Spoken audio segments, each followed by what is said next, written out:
Welcome back to the Football Terrace. A highly disappointing day for Manchester United in the Premier League. So much hope, so much optimism throughout the course of the summer. Arne Slot himself has confirmed that when preparing for this game, he has seen the differences in how Man United are playing this season compared to last.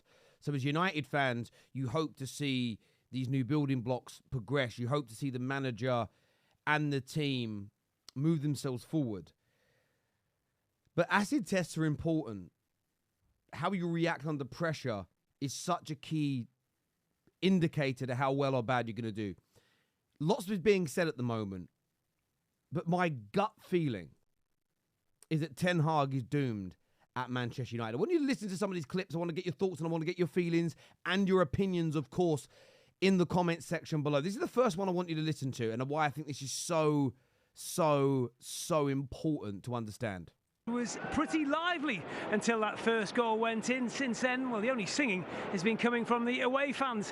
One Manchester United supporter just said to me as I made my way past this main stand here, he said, "We spent over 220 million quid and we're worse than last season." That stood out to me. Out of everything that was said yesterday, this report stood out more than anything else. And I'll tell you as to why. Whether you like hearing this or not, it's the truth. At Old Trafford, even when the fans are angry and upset, typically speaking, they support the manager and they're not overly vocal, especially to the mainstream media, about their frustrations. There was booing when Rashford was kept on and Garnacho was taken off. There was huge boos at half-time. And fans grabbing members of the media, to tell them how annoyed they are. Man United fans, I think, are feeling we've given Ten Hag the benefit of the doubt. We know the structure was awful before. We know there was problems that go beyond the manager.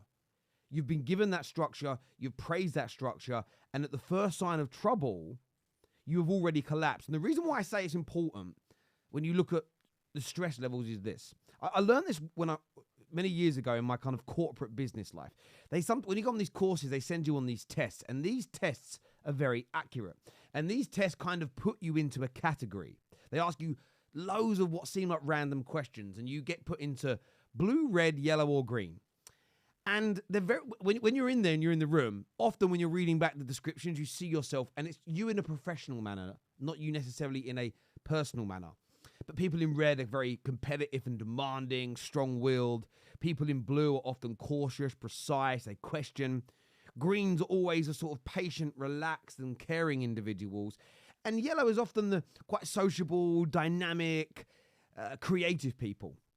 And the reason why I think this is important, and I'm going to get back to a football point with this, so please bear with me, is there's a second part to this test that you do, which you give answers around what you do in stressful, high-pressured, problematic moments.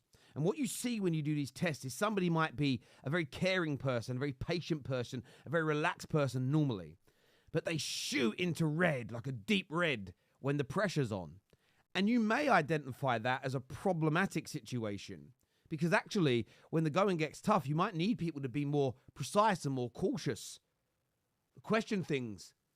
You might need people to be a bit more social, a little bit more dynamic, a bit more creative when there's pressure to get you out of those situations. Equally, somebody might be really competitive and demanding in a normal circumstance, but when the pressure's on, maybe they become a little bit more caring and empathetic and patient. And the reason that I bring this up is because what we saw yesterday was Man United hit some turbulence, go up against a really good team. How are we going to react to the new way that Ten Hag is trying to make us play? How does the manager react when other coaches spot what he's doing, which is what Arne Slot told us he did? How does he adapt and ensure that Man United remain competitive? And we fouled miserably. We fouled so miserably on that. It is unbelievable. Let's take a little listen here to Gary Neville and the guys at Sky. And I think he'll get a few months to be able to get used to these new players coming in, Højlund coming back, Agate coming in, and I think they'll assess it at that time. He can't be in 8th at the end of November and going into December. He's got to be up there in that top 4 or 5. He has to be. So is 6th okay? Oh. I'm deadly serious. You tell me, for you say Manchester United, the biggest club in the world. Would Real Madrid or Bayern Munich accept being 6th? they wouldn't accept being 6, where I will defend Man United slightly. Stay with me on this, though. Don't start in the comments panicking. Bayern Munich are generally speaking in a one-horse race. So if they, sometimes 2 when a Leverkusen or a Dortmund are good. But if they were 6, there'd be big problems because it's a one-horse race. Real Madrid, there's 2 elite teams in Spain, and then you've got Ati, and then you get other teams that punch around them every now and then. So again, being 6 is different. In England, we've got multiple teams with huge spending capacity, billionaire owners, etc. However, where I do agree with Jamie Carragher is there has to be exponential improvement this year. There has to be. We know we've done well in the transfer market. We know we have some good football players.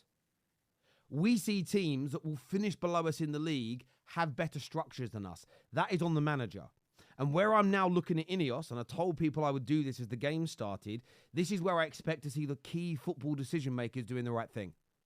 They need to be in that office, knocking on that door today saying, what the hell happened? What are you doing in training to address it?